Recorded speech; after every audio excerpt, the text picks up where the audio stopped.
Ayan. Oh, so, National Capital Region Police Office, NCRPO.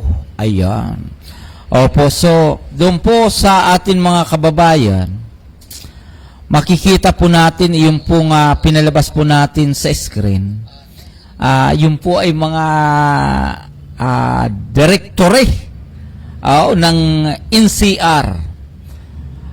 Siyempre sa pangunguna po ng ating NCRPO naman, ganun din po ang ating Chief of Police of the City of Parañaque. Tayo po ay buong pusong sumusuporta sa kanilang programa dahil sa doon po sa ating mga kababayan actually, gusto natin ipaalam na napakabigat po ang trabaho ng ating mga men in uniform. So, kaya po yung ating National Police naman, yung Philippine National Police, nagsusumikap na magkaroon ng massive information and dissemination sa pamagitan po ng mga directory na yan, mga contact number ng NCR, para kung kayo po ay may concern o pangangailangan, madali po kayo makatawag dyan po sa mga cell number at telephone number na nakalagay po dyan sa screen. At siyempre tayo po ay nagpapasalamat sa Community Affairs Section ng Lungsod ng Parañaque sa panguna po ng ating Community Affairs Section Office or CAS, Officer in Charge sa panguna po ni Police Major Arandia naman. At tayo ay binigyan ng pagkakataon para maiposting natin ang mga contact number. At isa-isayin na po natin para mas maganda. Ayan, 0998-598-7860 Caloocan City Police Station, 0998-598-7862 Malabon City Police Station, 0998-598-7864 Nabota City Police Station, 0998-598-7866 Valenzuela City Police Station, 0998-598-7868. At ganun din po dito sa Pasig City Police Station, 0998-5987-880 Mandaluyong City Police Station, 0998-598-7882. Ganun din po sa Marikina Police Station, 0998-598-7876. Ganun din po sa San Juan Police Station, 0998-598-7885. And of course, ito pong Pasay City Police Station, 0956-800-5277 Makati City Police Station, 0929-799-36525. At ganun din po dito sa Parañaque City Police Station, 0998-598-7926. Ganun din po sa Las Piñas City Police Station, 0998-597-928. Muntinlupa City Police Station, 0908-3770-0884. Taguig City Police Station, 0998-598-7932. Pateros Municipal Police Station, 0998-398-7934. Engage and organize the community for crime prevention and crime solution. National Capital Region Police Office. Ayan. Opo. So, makikita po natin, na sa pamamagitan po ng mga contact number na to, ng bawat city sa ating mga kapulisan naman, malaking bagay po ito dahil madali pong makatawag ang ating mga kababayan kung sakasakaling may nagaganap na hindi maganda po doon sa kanilang lugar. Ayan, Police Brigadier General Anthony E. Aberen, Acting Regional Director, National Capital Region Police Office or NCRPO. At siyempre kasama po ang Southern at ganoon din po ang Parañaque City sa panguna po ni Police Colonel na ito pong si Police Melvin R. Montante. Ayan, so, ang programang manibili ng masa on the go, inumpaman ay talagang sumusuporta na sa mga programa ng ating mga kapulisan, lalong-lalo na po dito sa lungsod ng Parañaque. Dahil tayo naman po ay naniniwala na sa usapin ng peace and order, yung tinatawag na kapayapaan at katahimikan ng lugar ay isang susi para sa kaunlaran ng komunidad.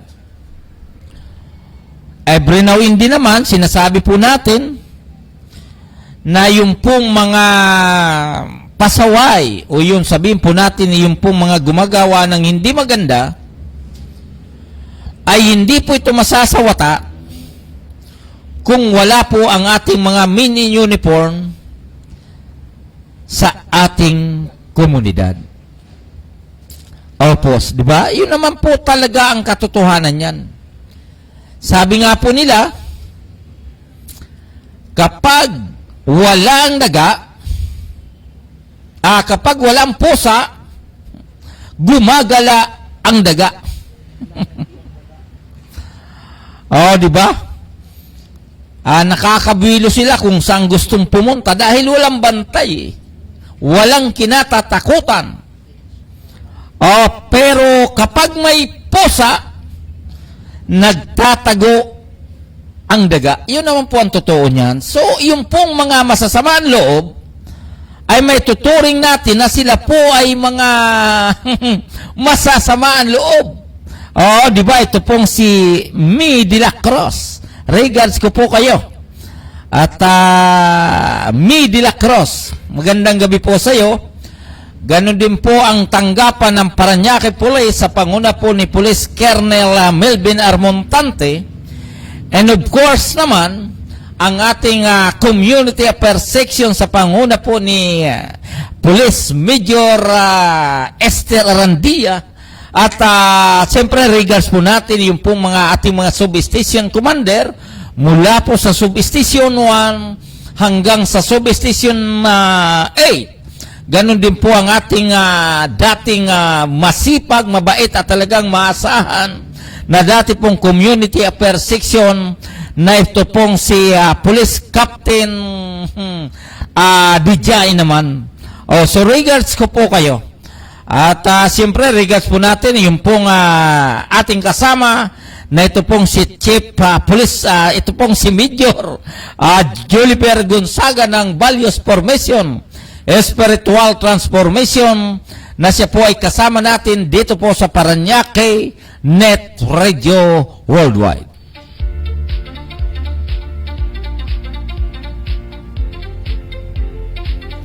Opo, so ako po ay naniniwala na walang magiging katahimikan kapag wala po ang ating mga in uniform sa ating mga barangay. At tayo po ay nagpapasalamat dahil dito po sa lungsod ng Parañaque, ang ating mga kapulisan ay talagang 24/7 na sila po ay nagtatrabaho sa bawat sulok, sa bawat kanto ng ating mga barangay dito po sa 16 na barangay ng lungsod ng Parañaque. Kaya po in credit, babasahin po natin ang ibang mga kanilang mga accomplishment every day. Ayan, di ba? Establishment visitation January 10, 2025. The San Valley Police Substation personnel under the supervision of Police Major John Ray R. Casanova, Commander ng Substation 7, conducting an establishment visitation of 7-Eleven Amaya, Barangay San Valley, Parañaque City. This activity was safe for enhance and reinforce and revitalize the strategy, the conduct of anti-criminality operation, and to ensure the safety and protection of the community against criminal elements with area of responsibility naman.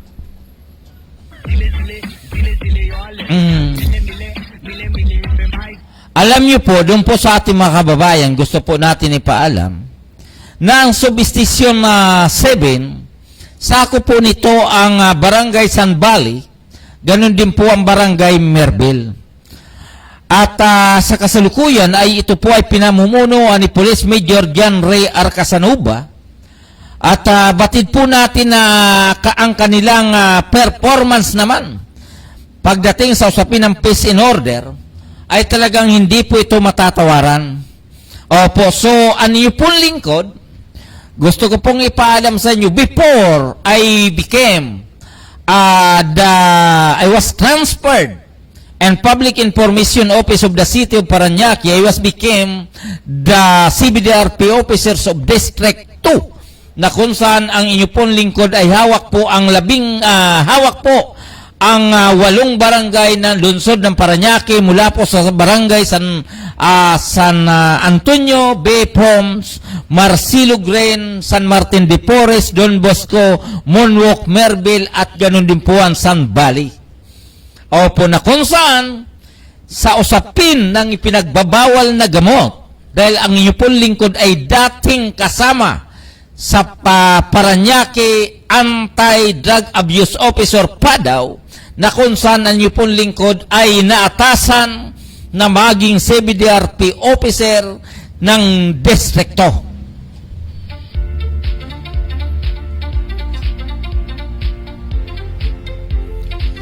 So sa akin pong pagkakaalam, before, mula po noong 2018 hanggang 2023, ang San Bali po ay tila medyo mabigat-bigat po dyan.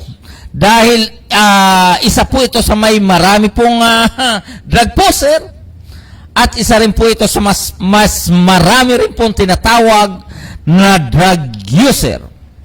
Opo, pero sa pamagitan po ni Police Major na ito pong si Police Major John Ray R. Casanova naman, ay tila sila po ay nananahimik.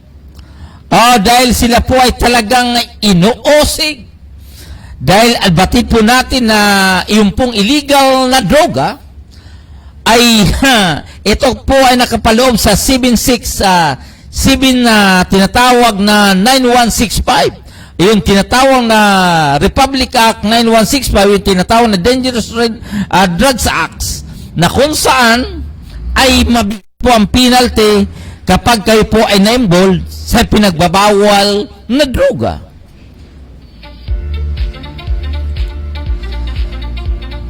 Di ba?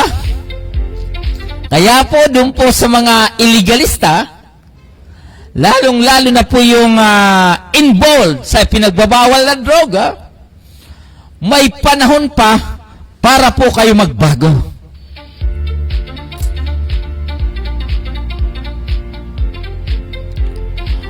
Ayan, tuloy-tuloy na po tayo sa ating mga balita. Galing pa rin po ito sa Pulis Ugnayan Ulat sa Bayan, Marsilio-Green Substation. On January 10, 2024, around 6:30 p.m. onwards, personnel of the substation na Police Corporal Santos conducted upland bandilyo regarding anti-violence against women along Kilometer 19 WSR, Barangay Marsilio-Green, Parañaque City. This activity aims to heighten public awareness and preventing crime.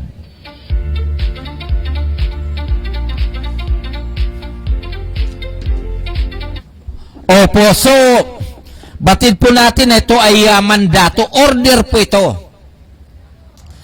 na hanggat maaari ng ating mga kapulisan, ang ating mga kapulisan, hindi na po pwede yung palagi na lang nasa headquarters. Hindi na po ngayon pwede yung ating mga kapulisan, every now and then, nandoon po sa aircon sa kwarto. Dito po sa lungsod ng Parañaque, ang ating po mga kapulisan, ay sila po ay palagi nang nasa labas. Sila po ay mga nasa barangay na every now and then, hindi na po pwede na patulog-tulog, hindi na po pwede yung palubid-lubid, dahil hindi na po yun oso ngayon. Hindi na po oso ngayon yung Palibasa pulis nandoon na lang lagi sa sa opisina. Hindi na po yun uso ngayon dahil nagkaroon na po ng pagbabago ang pamunuan ng Philippine National Police na hanggat maaari palawakin 24/7 hanggat maaari ang ating mga kapulisan, sila po ay mag-grouping doon po sa kanilang area of responsibility. Di ba? Kaya po ngayon, dito po sa lungsod ng Parañaque, nagiging maganda po ang takbo at sila po ay palagi nang nasa labas at nagkakaroon ng tinatawag na Oplan Bandilyo naman.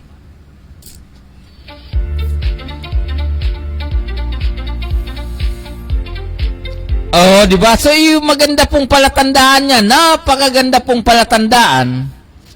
Po, kapag ganyan po ang ginagawa ng ating mga kapulisan, dahil kapag sila po ay nasa kalsada, siyempre po sila ay natatakot na magkalat.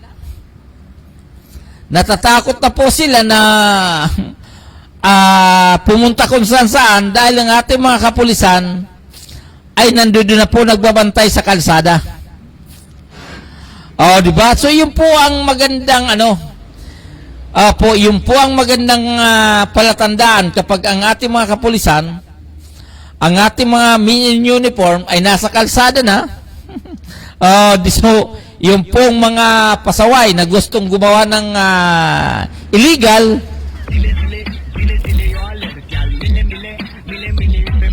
ay sila po ay nagbabago at nagdadalawang isip na. Mr. Chairman, yung mo uli? Paki-highlight nyo uli yung, ibuo mo uli yung yung police station, yung mga, para pahinga tayo ng konti, para matuwa naman yung PCR.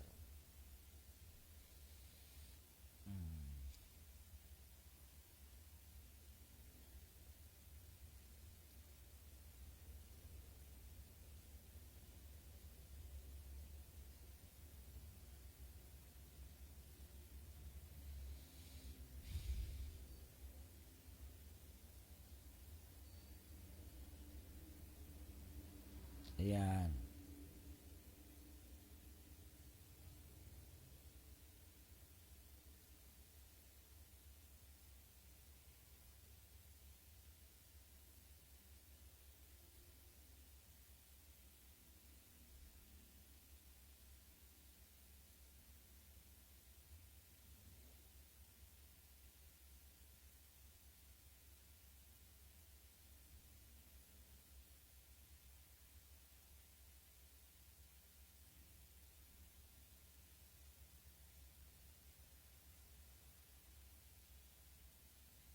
Ay, mag-share kayo.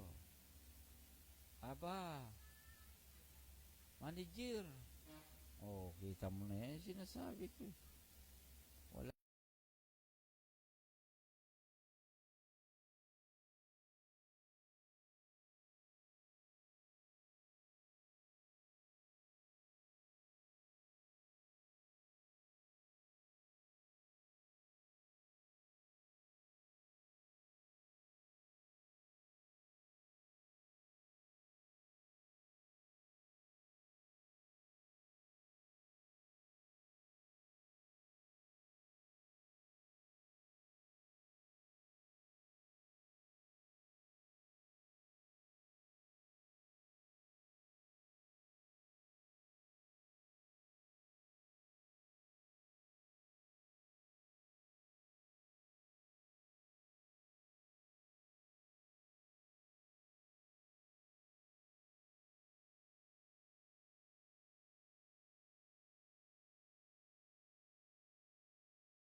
Okay.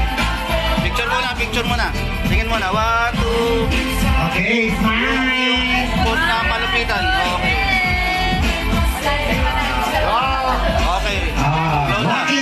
Waki, chika sa kamayan. Okay. Ready. Okay. Video. Blow. Ah. Oh, blow na, blow. Okay, happy tayo ng happy birthday. Kanta muna. Happy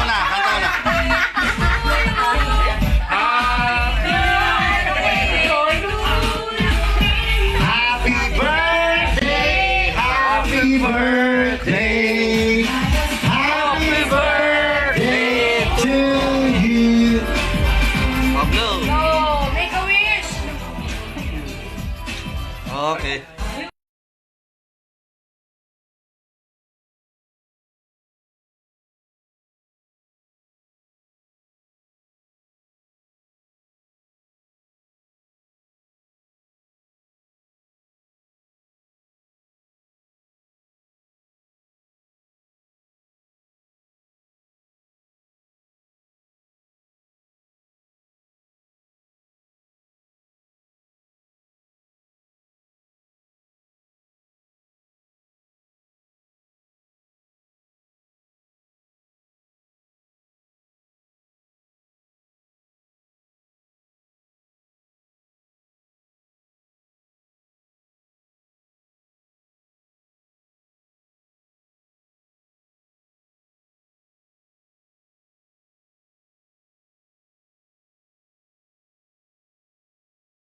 Galing doon kanina kaya nalit po tayo ng konti.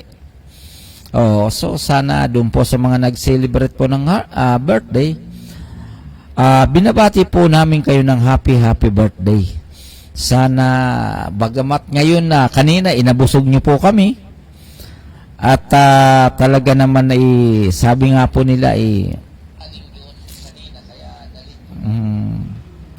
at nakapag-celebrate, sabi nga po nila is huli man daw. Pag magaling ay nahihahabol pa rin. At ito pong si Sir Aldin, Sir Aldin Masungsong. Napakatagal ko na pong kilala ito si Sir Aldin.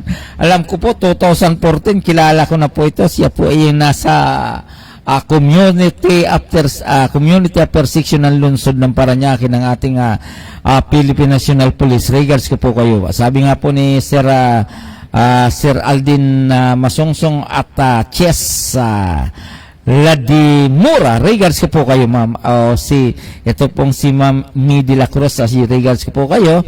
At bagamat tayo po ay medyo na late, ginawan pa rin po natin ng paraan para makapag-live po tayo para po dito sa request ng ating Community Affairs Section na si Police Major Esther Arandia naman. So regards ko po lahat ang pamuno ng Philippine National Police dito po sa lungsod ng Parañaque. Opo, so at batid po natin na ngayon po ay Biyernes na kung saan kagahapon at piyesta po ng ating Black Nazarene at yung pong napakarami pong mga tao, marami pong mga kababayan natin na sila po ay pumunta dyan. Kung ano man po ang ninanais nila na pinapanalangin, sana magkaroon po ng katuparan. So yun po ang napakahalaga. Okay, so at ganun din po kanina nagkaroon po kami ng meeting with Sir Ariel Fernandez. Ito po lang si Sir Ariel Fernandez ay kasalukuyan pong tumatakbo bilang konselor ng District 1 ng lungsod ng Parañaque. Siya naman po ay isa pong media practitioner at siyempre alam niyo po sa totoo lang sabihin ko po sa inyo direkta na marami pong mga media practitioner na hindi po nagwawagi sa usapin ng politika. Opo, kasi ang mga media practitioner po kasi may mga po yan, may mga kaisipan po yan, may mga sabihin po natin na ang kanila pong kaisipan ay nakapokus doon po sa tuwid na takbo ng gobyerno. Opo, magsimula po sa reporter, broadcaster, writer o ano pa man, nakapokus po sila sa usapin po ng plataforma sa abot po ng kanilang kakayanan. Opo, katulad po nitong si Ariel Fernandez. Tumakbo po siya bilang independyente sa District 1. Opo, kapag ikaw ay isang independyente, hindi ka nakasama doon po sa mga political party,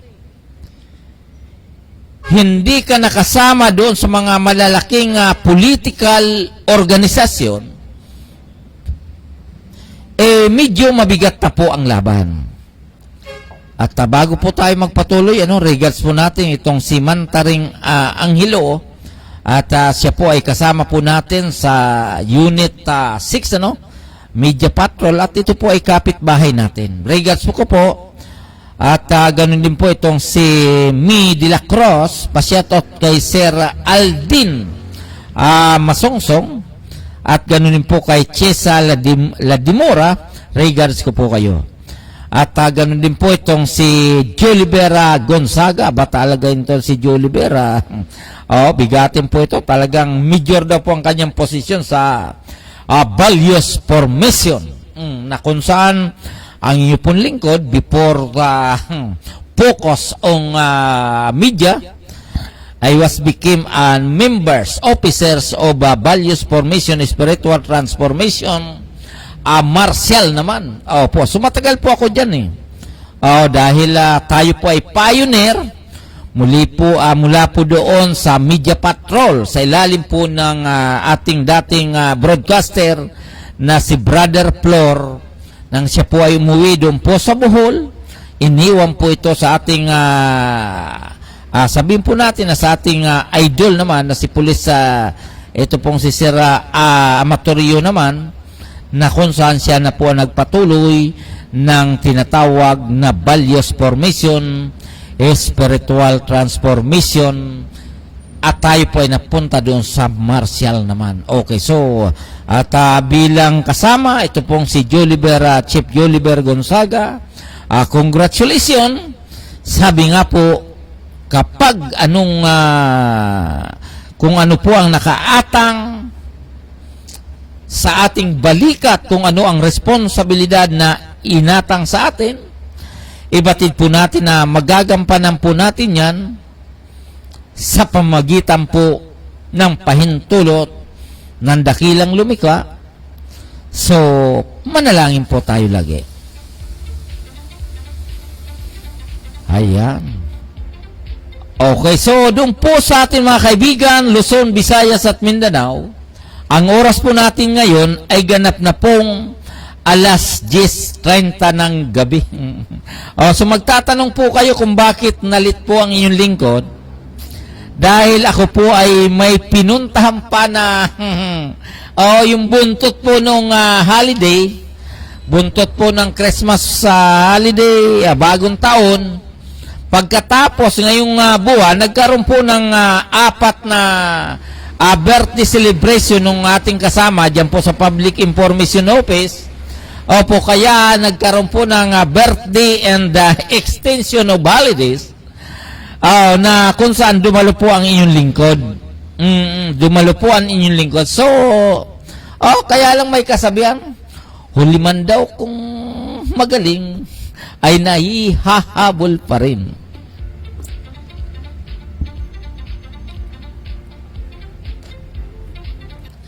Ayan, so doon po sa ating mga kaibigan, ang oras po natin ay ganap ng 10:31 ng gabi. Dito lamang po yun sa Impilan ng Paranaque Net Radio Worldwide. Siyempre, ito po ay matatagpuan sa lungsod ng Paranaque. Doon po sa ating mga kaibigan, dito po sa Metro Manila, binabati po namin kayo ng magandang gabi, at ngayon po ay January 10, 2025.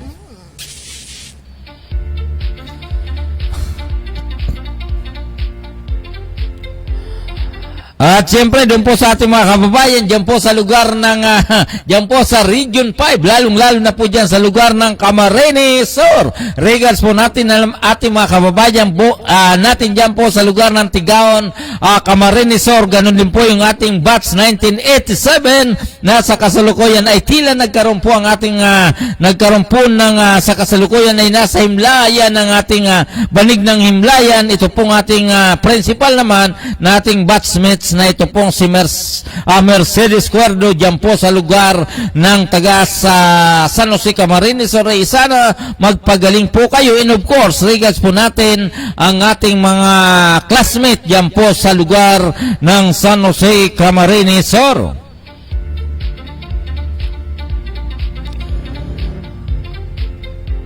Okay, so tuloy-tuloy na po tayo. Southern Police District, Parañaque City Police Station, San Dionisio Police Station.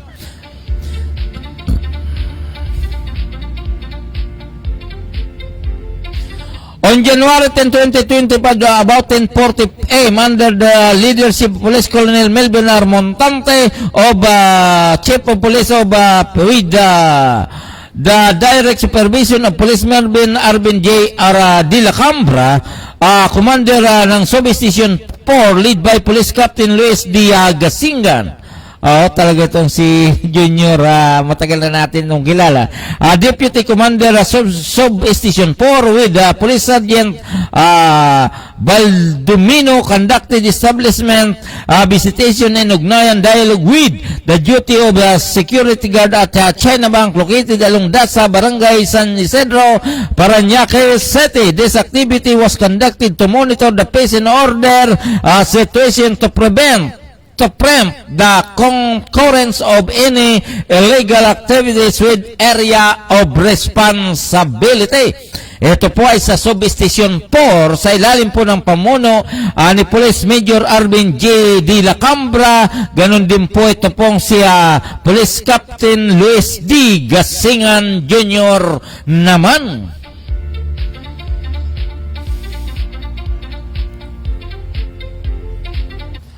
Di ba? So yung po ang maganda, inuulit po natin, palagi po ang ating mga kapulisan dito po sa lungsod ng Parañaque ay sila po ay palaging nasa kalsada na. Opo, kaya accessible na po sila.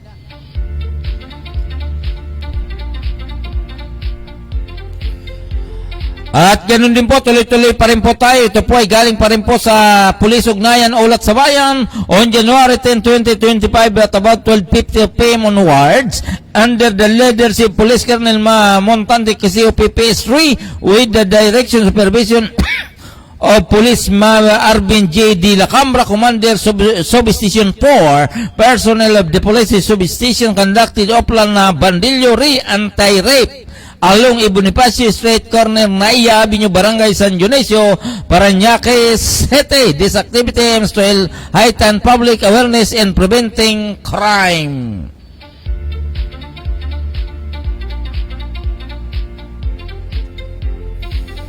Ayan, so maganda po ang mga performance ng ating mga kapulisan dito po sa lungsod ng Parañaque.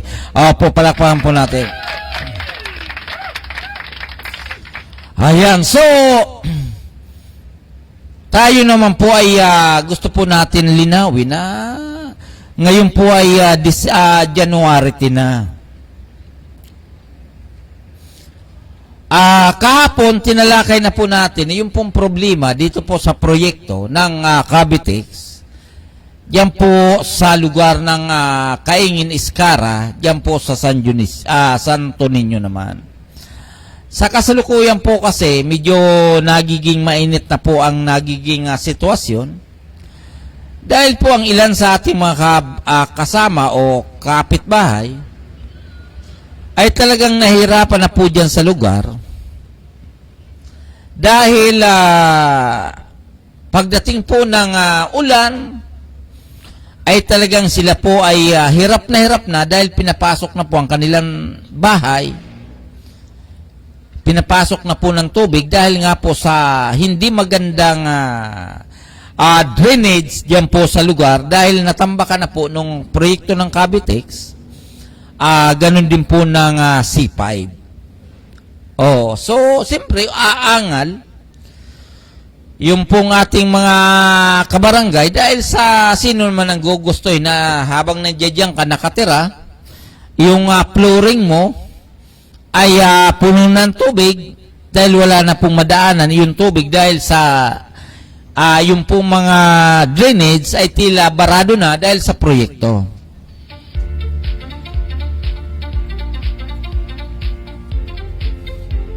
Opo, kaya tayo ay nananawagan naman na sana sa pamagitan po ng DPWH, sa pamagitan po ng pamunuan ng Cavitex, ganun din po ng lokal na pamalaan ng lungsod ng Parañaque, dapat maging maayos na po ang nabanggit na lugar at ang problema na lang po dyan yung sa usapin ng bayarin.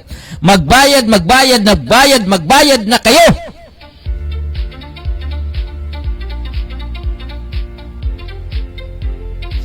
Opo, yung pong mga inutil na DPWH, bilyon-bilyon ang inyong yearly budget naman, hanggang ngayon, yung kakapiranggot na dapat nyong bayaran, diyan po sa mga naninirahan diyan sa Escara, Kaingin, Santo Niño, Parañaque City, hanggang ngayon, ginagawa nyong Bombay.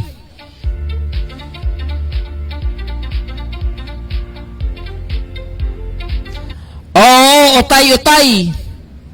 Mga inutil.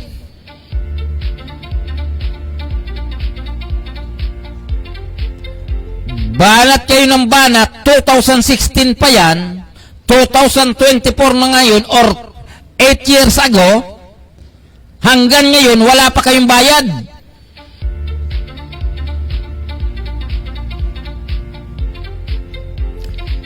Sinira nyo na lahat yung mga kabahayan, sinira nyo na yung pagkakataon para yung mga naninirahan dyan ay magkaroon po na matinong pamumuhay, matinong tinitirahan. Pero sa pamagitan po ng proyekto ng C5 at ng Cavitex, yung pong mga nakatira dyan kung saan na lang napunta.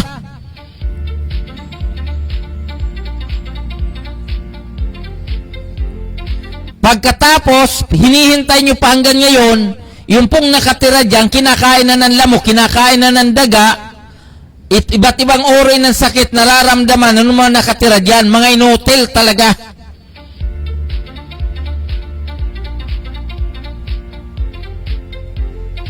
Gusto nyo pang simulaan malalaking project dito po sa Metro Manila, katulad nung sinasabing yung project na dadaan po dyan sa Manila Bay, going to Bataan or Zambales. Pagkatapos yung pong malaking project dyan po sa lugar ng Laguna de Bay. At ganoon din po yung sinasabi yung babakbakin nyo po ang kahabaan ng Epifanio de los Santos Avenue dyan po sa EDSA. Mula po dito sa lugar ng Pasay hanggang po sa Caloocan na kung saan bilyon-bilyon pesos ang yung gagastusin, samantalang yung bari-bariyan na dapat yung bayaran dyan po sa lugar ng Kaingin, dyan po sa Escara sa Santo Niño, Parañaque City, hanggang ngayon hindi nyo pa nababayaran. Anong tawag doon? Inutil. Di ba? Nakakapikay, puro kayo porma. Dapat, huwag kayo masyadong media publicity. Huwag kayo masyadong magkaroon ng public publicity na kung saan, yung pong dapat nyong ayusin, hanggang ngayon, hindi nyo inaayos. Di ba? Masyado po kayong paypek, cheche, boreche, hanggang ngayon, hindi kayo marunong magbayad sa pinag-usapan. Di ba palibasa, ano yung po mga babayaran nyo? Yung po yung mga mahihirap na maralita na namumuhay ng tahimik dito po sa lungsod ng Parañaque. Nagkaroon po kayo ng project ng tinatawag na Cavitex, ganun po yung tinatawag na C5. Pagkatapos nagkaroon po tayo ng agreement na magbabayad kayo, ang ginagawa nyo po hanggang ngayon wala pa. Di ba? Bastusan na nangyayari. Akala nyo palibasa mahihirap lang sabihin po natin na nagpapakumbaba lamang para sila po ay makisama dyan po sa inyong proyekto. pero ang ginagawa nyo naman ay walang nangyayari hanggang sa kasalukuyan. Di ba?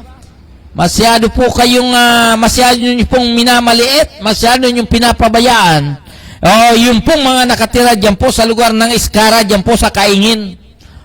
Di ba? Huwag na po nating balibalik ka rin ang pangyayari. Kung ano man po ang usapin internal, dyan po sa pagitan ng Cavitex, sa pagitan po ng C5, ganun din po ng DPWH, sa ilalim po ng tinatawag na PPE, yung tinatawag na Public and Private Partnership, sana sa inyo na lang yan, huwag nyo na po kaming idamay sa problema nyo. Di ba? Pwede ba yun? Di ba? Nakakapika gayon, nakakapika. Di ba? Sana hindi po ganun. Chip out dito sa police. Tama, Chip, dito sa police substation trip ng si Police Las Piñas, Chip. Pakibulong mo nga, Chip, bakit pakibulong mo nga, Chip, dyan po sa Las Piñas substation 3. Bakit marami pong sakla dito po sa lugar ng Manuyo 1? Ganun din po sa lugar ng Sapote. Bakit nagkakaroon ng saklaan dyan po sa Las Piñas?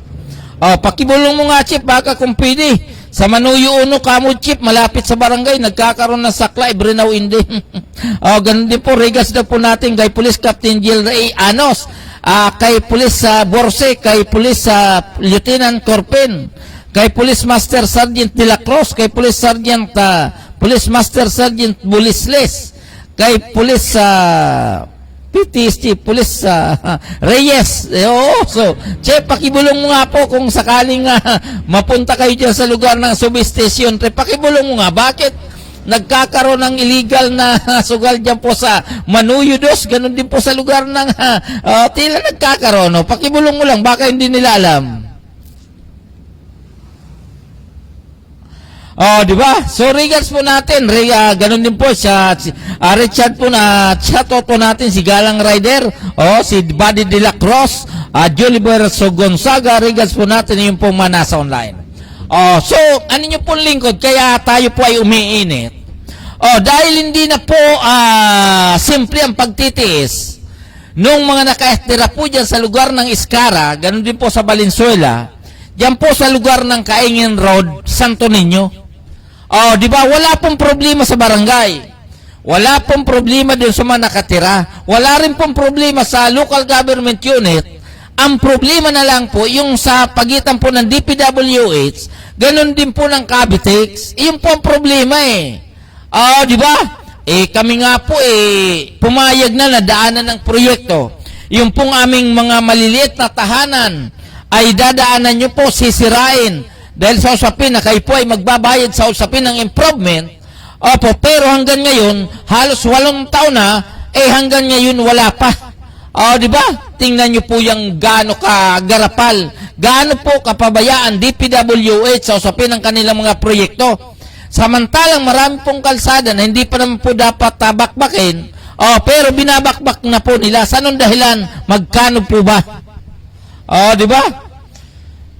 Sana maging malinaw po yan sa pamunuan po ng DPWH, ganun din po sa pamunuan ng Cavitex, na dapat ayusin nyo po yung pong mga dapat yung bayaran dyan po sa lugar ng Iskara, dyan po sa lugar ng Kaingin.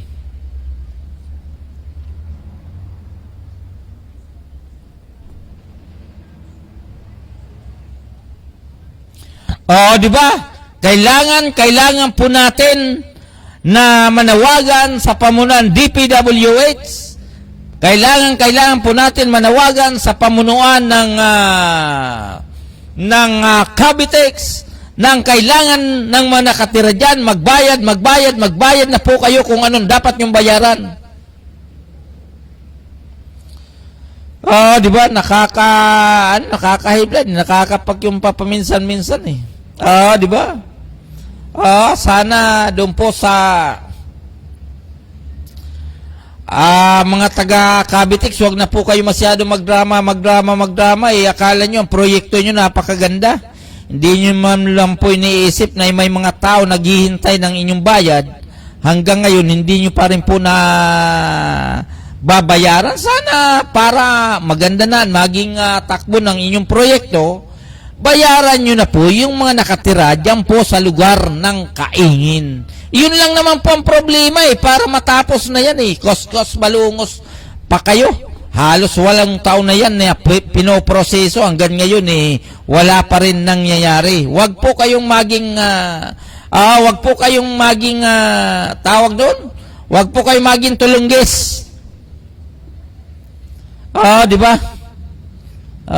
Talagang ayan, so nasabi po natin yan issue by issue po yan. Yung pong pamunan po ng Cavitex at saka DPWH. Ganon din po ang ating Office of the President. Kung gusto nyo, puntahan nyo po yung proyekto para magkaalaman na. Kung kailan pa po yan nagsimula. Di ba? Ang tagal-tagal niya hanggang yun. Hindi pa kayo nakakapag-bayad ng tama dyan po sa mga residente na tinamaan ng iyong proyekto. May tinatawag pa kayong PPP, Public and Private Partnership. Marami kayong nasasagasaan ng mga naninirahan dito po sa Metro Manila. Dahil karamihan sa mga proyekto nyo, wala naman dumadaan sa mayayaman na lugar. Karamihan sa dinadaanan nyo po, yung mga depressed areas naman, di ba? Katulad dyan po sa lugar ng Kaingin, depressed areas po yan. Iyon ang pinili nyo para daanan ng programa ng Cavitex at saka po ng DPWH. Di ba? Talaga naman, Kaya nakakahidlad pa minsan-minsan kapag ganun ang takbo ng labanan ng mga project na yan. Sasabihin, magbibigay ng tama. Tama naman ang problema. Maghintay ka pagdating ng panahon. Napakatagal na. Di ba? Okay, doon po sa ating mga kaibigan, Luzon, Visayas at Mindanao, ang oras po natin ay talagang gabi na. At tayo po ay magpapaalam na sa pamagitan po ng ating programang Manibilan ng Masondago. Mr. Chairman, ikasamo yung yung sa birthday babatiin po natin sila ng happy birthday dahil nagkasama na po yung si Janet Pascua nag-celebrate ng birthday nung January 7, 2024. Isama na natin sa babatiin natin. Dahil siya naman ay sila po ay nag-celebrate ng 36 birthday ito pong si Janet Pascualatam. Belated happy birthday Janet Pascualatam. Diyan po yan sa lugar ng Santo Niño. Okay, Mr. Tiem. Okay din po sa ating mga kaibigan Luzon, Visayas at Mindanao. Ang oras po natin ay ganap ng alas 10:49 ng gabi. Dito lang po yung sempilan ng Paranaque Net Radio Worldwide. At saka after the birthday, ilabas mo ulit itong sa ating information ng ating kapulisan dito po sa lungsod ng Paranaque, Mr. Chairman. Okay, go.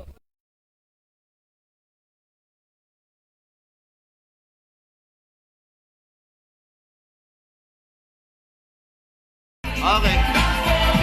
Picture muna. Tingin muna. 1, 2. Okay, smile. Pose na malupitan. Okay. Okay. Blow na. Waki, tree, kakakamayan.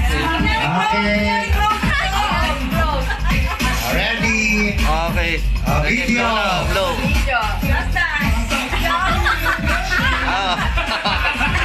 Blow na, blow. Kanta muna.